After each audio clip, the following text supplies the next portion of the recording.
to Studio with your local lay Dominicans. We'll be discussing some of the gems we've discovered in our studium, where we share the fruits of our contemplation and the joy of the gospel message.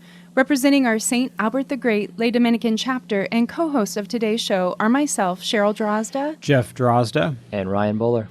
Today, we're going to begin a discussion on education and leading from a broader understanding of education to specifically the importance of this new movement toward classical education, which is only new within the last 150 years or so, right? Yeah, so we've always had classical education, but it was always just known as education. Right. University system, school system. It was all just classical before there was a major rift about 150 years ago. And we'll get into that. But to start, I just want to bring to all our minds just the value of education in general, just what's at stake here. Our culture places a high value on education. Parents are always trying to convince their kids to put more effort into school because they know that their future is so impacted by their education. And we want to just raise that, even higher, that education means more than just our career success, quality of life because of, our job or other, career-oriented purposes. But in education, whether you intend to or not, you are forming a human soul. And how you form that soul, how you teach that child to think is going to ultimately affect their ability to pursue heaven, to pursue holiness, to avoid sin. So as lay Dominicans, we make a promise to study for our entire life because study and education and formation is sort of the gateway to the soul. As Dominicans, we preach that the intellect informs the will, and that's just a fancy way of saying that whatever you learn, whatever you believe is going to show up in your actions, and our actions are what makes us Christians. Our actions either follow the gospel or they follow selfishness. So the stakes are very high, and I've been reading and preparing for this Proverbs chapter 2, which we don't have time to get into all of it or break it down, but I would just challenge any parent who's discerning education for their children or anyone who's thinking about maybe going back to school or whatever to really sit down with Proverbs chapter 2 and get things into perspective, just how important this is and what's at stake. So in other words, we need to be looking at wisdom and virtue as opposed to utility. Not saying that STEM is bad, I guess, but I mean, we need to realize that we've lost so much in our education, in our educational system, because schooling does not equal education, and I think the draw to parents right now that are saying, boy, I want a deeper and different sort of education for my child. And they begin looking at education options. They go back and say, wow, a classical education seems just so deep, so inherent in what we want to instill in our children. But I guess my question to you is now, what is a classical education? I mean, there seems to be so many different methods out there.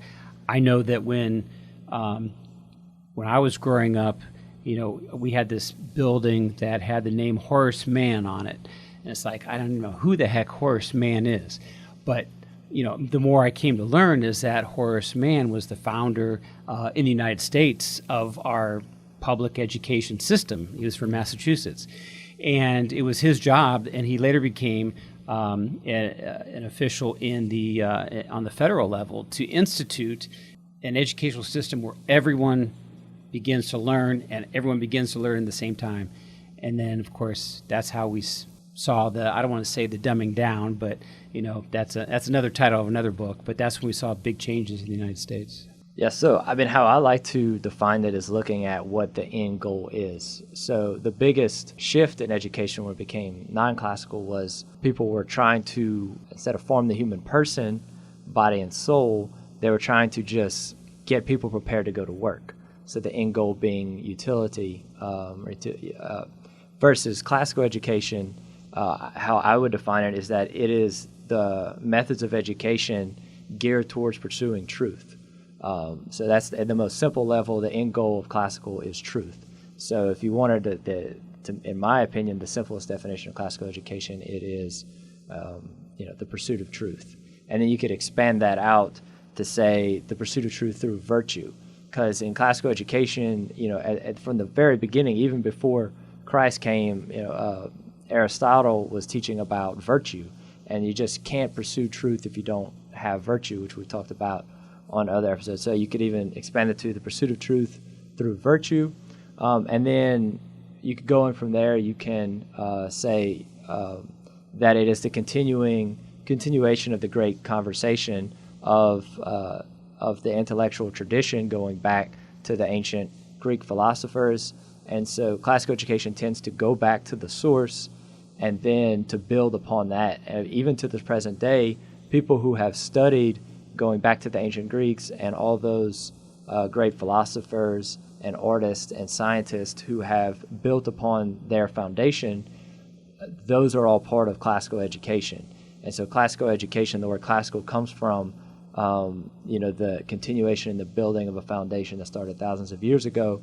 And it has a particular influence on, or influenced by languages, which Cheryl can elaborate on.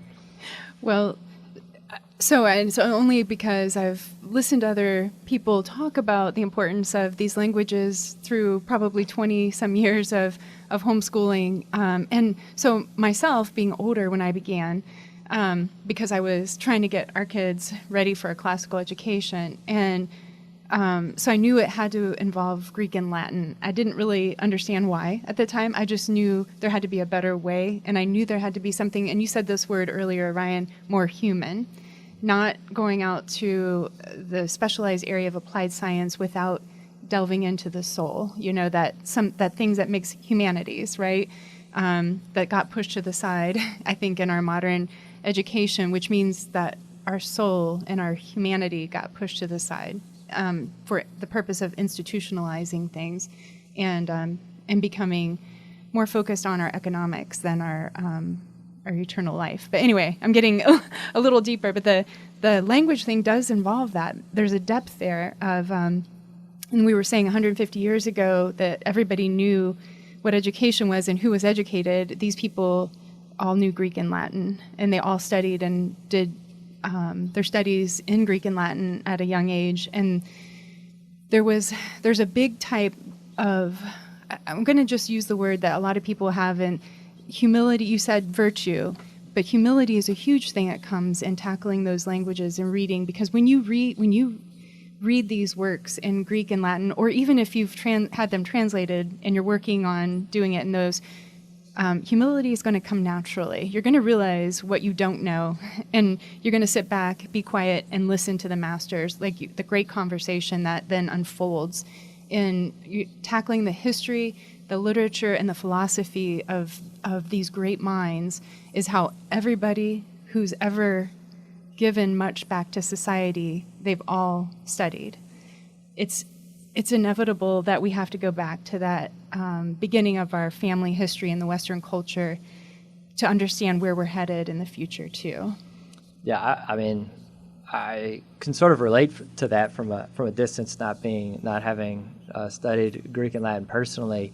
But in studying theology and studying the masters, you often see them go back to Greek and Latin because they're like, I want to explain this very important point, but I'm not capable of in English, so we have to go back. And it's because the Greek, and like you were saying, is so precise. Most people are familiar with this in defining the word love. So in English we have just the word love, but in the Greek it's 4 different words, because all those 4 distinctions matter, right? Because that's who the human person is. The human person experiences these 4 types of love. So that's what the languages do, is they help us to understand our human identity better. And what classical education does that on a whole, it's based on the reality. So there is an objective reality of who the human person is, how the human person is successful, both in this life, in pursuing the virtue of magnanimity. So anybody who wants to pursue anything great, whether it's to have a great family, whether it's to have a great career, if you're pursuing great things, then you need to have these virtues, and you need to have a way of forming your soul that is in line with how the human person was designed to succeed.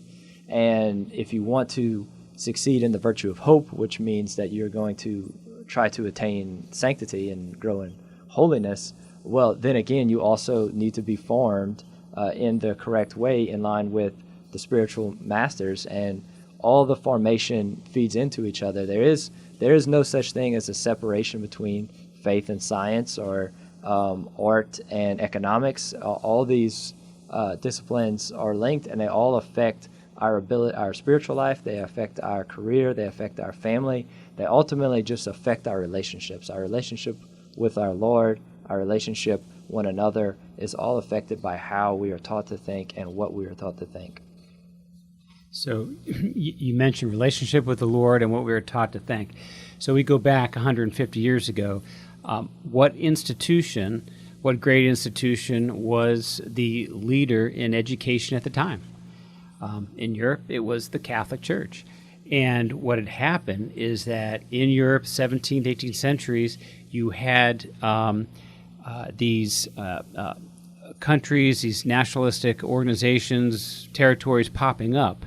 And what they wanted to do was to, I don't want to say propagandize or not, but what they wanted to have a common sense of history and knowledge. And so it was at a time very anti-Catholic when the formal structure of education was commencing in Europe, and then that carried over here to the United States. And of course, if you don't have God, if you're not talking about that relationship and wisdom and virtue, you're not going to have it.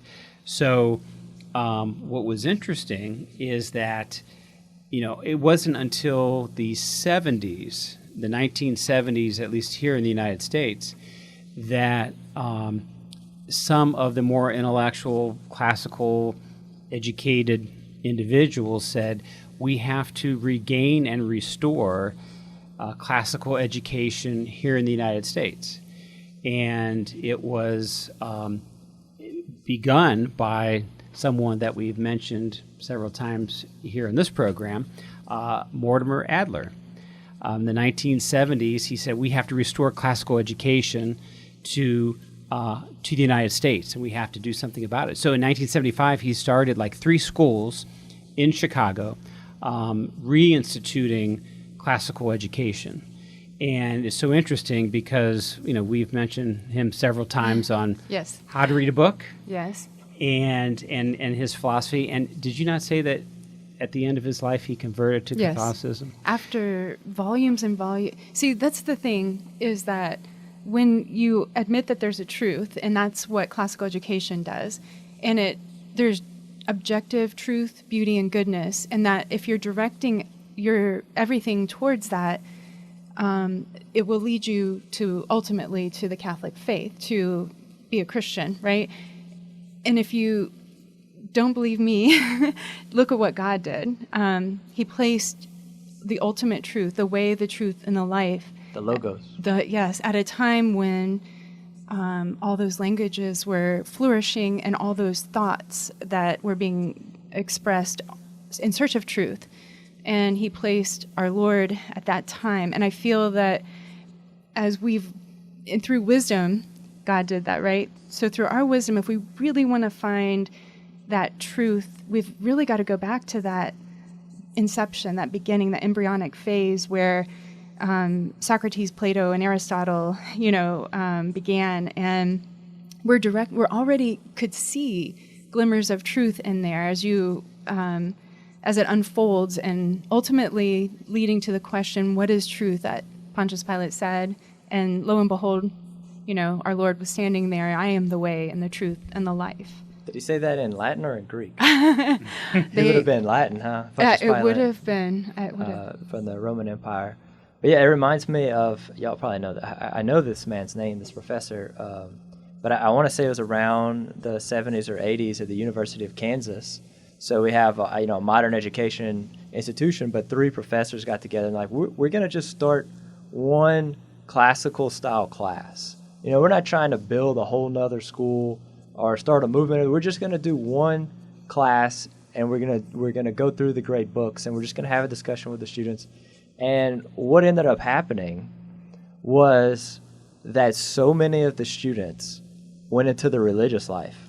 So many, they actually had to start another monastery, which is here today in Oklahoma. But so many became Benedictine monks. So many were converted to the faith. Ultimately, the professor ended up getting fired because the son of one of the major donors to the University of Kansas, his son became a Benedictine monk, and his father was like, this university ruined him. So they fired the professor. They killed the program. But it's just to show, for people that value the spiritual life and value and want for their children these things, the power that this way of thinking has of starting to pursue the truth and using these methods that have been cultivated over thousands of years to attain it. So Veritas, well, that's why we're here. That's why we're on Catholic Radio for Acadiana, and you're listening to 90.5 FM, 99.5 FM, and 1230 AM. We are your lay Dominicans, your third order Dominicans, here out of Lafayette, Louisiana, based out of Our Lady of Wisdom Church. This program comes every Thursday at 4 p.m., brought to you by Stein Lumber with locations throughout all of Acadiana. And today we are talking about specifically classical education. Now, Ryan, I know that there's always differences between classical education and modern education, and sometimes classical education prioritizes something different, and modern education prioritizes something else that's different. Can you shed some light on that? Yeah, so I love one analogy St. Thomas Aquinas uses frequently of the architect versus the builder, and I think that's an appropriate analogy for classical education versus modern education. So classical education is trying to teach people to think like the architect, to look at the big picture, to step back to see how things work, to see why we need them the way that we do, and then as time moves on to transition from that overall picture to the specifics, such as the scientific method and the discipline of science, and then down to for the analogy, how the material that the nails made out of, the physics behind the hinges in the house, those types of things come in their appropriate order and time in the intellectual journey, versus modern education wants to get as quickly as it can to teach people how to be electricians and plumbers and HVAC specialists, and just to look at the narrow focus, this tiny picture, and to do that well and to do that quickly. But what ends up happening when you look that narrow, then you lose your sense of the big picture. Then your job sort of loses meaning. Like you don't know what you as you're a human being, and your whole humanity is not being recognized in that, and so you don't see your electrical wires as part of this bigger picture of the house, and you start questioning things, and you can get really lost in life. Is what we're seeing today. A lot of studies show the number one reason young people are leaving the faith is because they're not having their questions answered to satisfaction. And through the classical education tradition and the Catholic intellectual tradition, we know that we have this great treasure where we have the answers that the human heart is really longing for. And we just need to be brave enough and put in the work that's required to preach this and to teach these methods. Because, you could also view modern education as a sort of laziness, wanting shortcuts, wanting to just get as quick as I can to that first paycheck without doing the hard work of forming your intellect and learning the whole picture first. and pursuing these great virtues, whether they, pay off or not. So a lot of parents are probably out there going, so how am I going to get our kids ready for college and ready for the workforce using things that, dead languages, humanities, there's a big question out there of the practicality of that. What would you say to those parents? Yes, I would say I think that's a big reason why the Holy Spirit is choosing this time to really push classical education in the hearts of believers, because we're at a time where modern education, these shortcuts, anytime you take a shortcut in life, eventually it reaches a head where you come falling flat because you didn't do the hard work.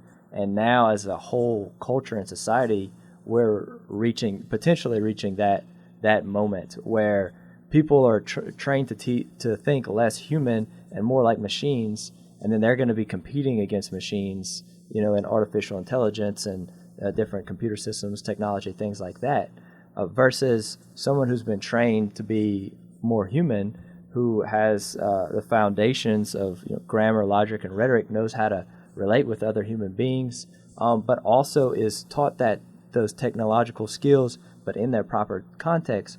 Well, now those people, in my opinion, and that's what I think my children are going to be infinitely more in demand in the workforce in the future, because those human skills will never go away.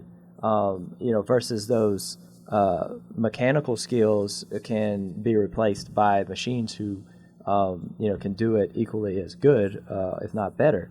So I would say that from a practical standpoint, I feel a lot better about my children's prospects in the workforce having a classical education than a modern education. So I think one thing I'm hearing is that, at least in my mind, Euclid, Pythagoras, Einstein, Newton, the people that came up with entire bodies of knowledge within the science and mathematical world, they were classically trained.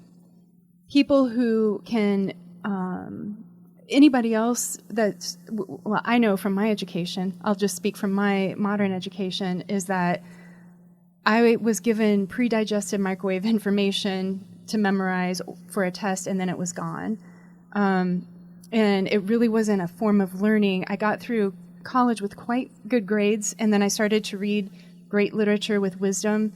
I started to read some philosophical works, and I thought, I love this. I'm learning. My humanness came alive, and I thought, what have I been doing for the last 15 years? I do not want my kids to do that. I want them to be alive with their humanity and be able to think on their own and not just regurgitate information that's been chewed up for them. Does that make sense?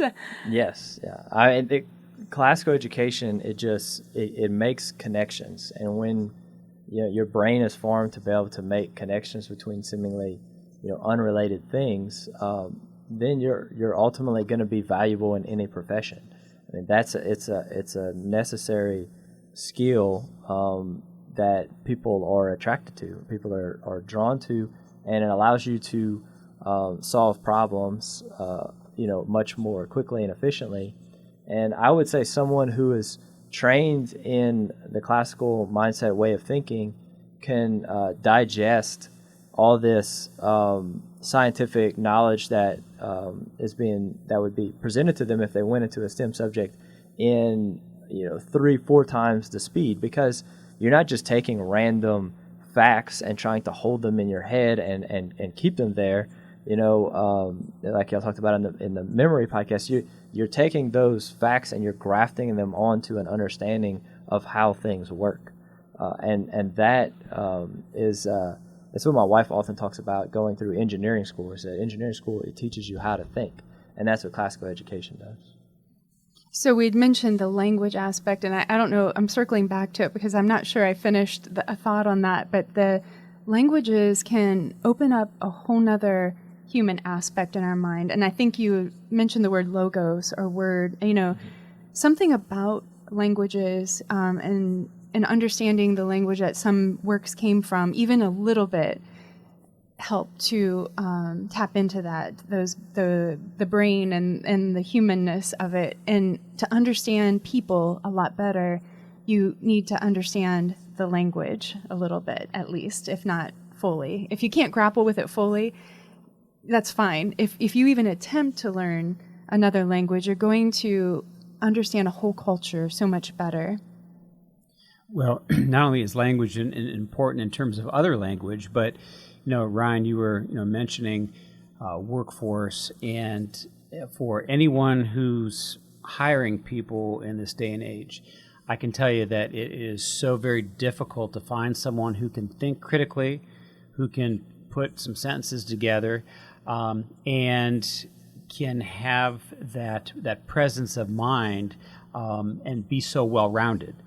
Because I'm telling you what, it's so difficult to find qualified people in the workplace. As you said, you can find people who have skills in certain aspects that may be replaced, may not be replaced, but in terms of being able to think critically, I just don't see that in the workforce. And there's going to come a time when, at some point, there's going to be a great demand for it, and it's going to be when your children are looking for jobs. Yes, it's right now, as a small business owner, I experience the same thing.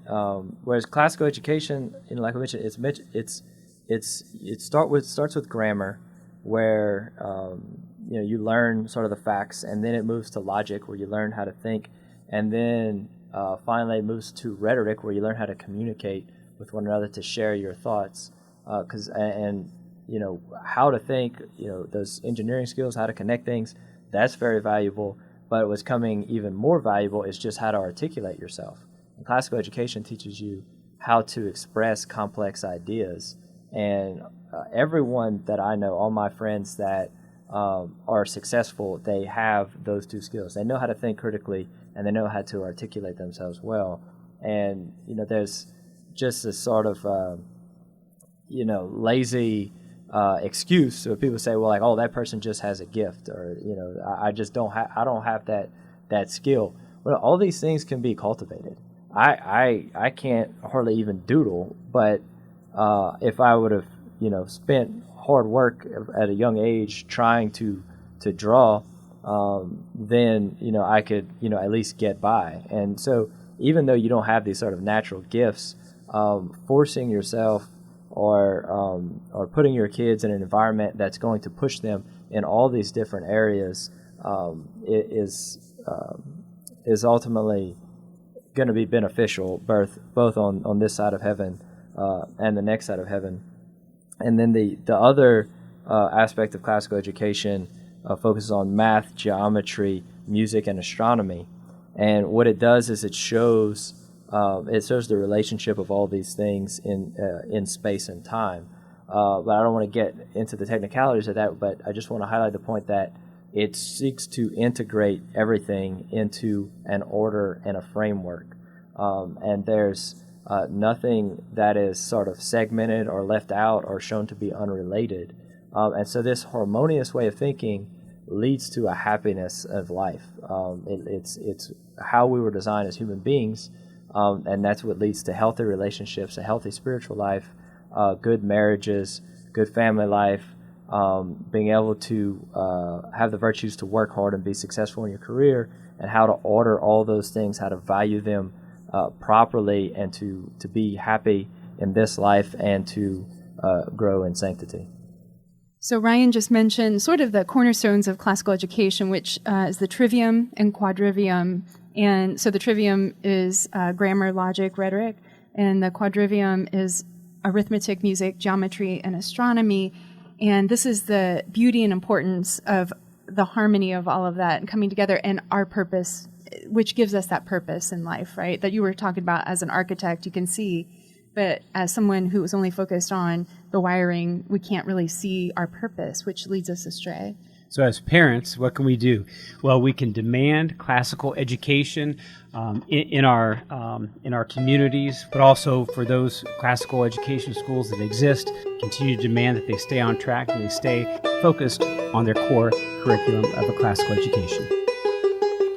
Live through time, pass through fire.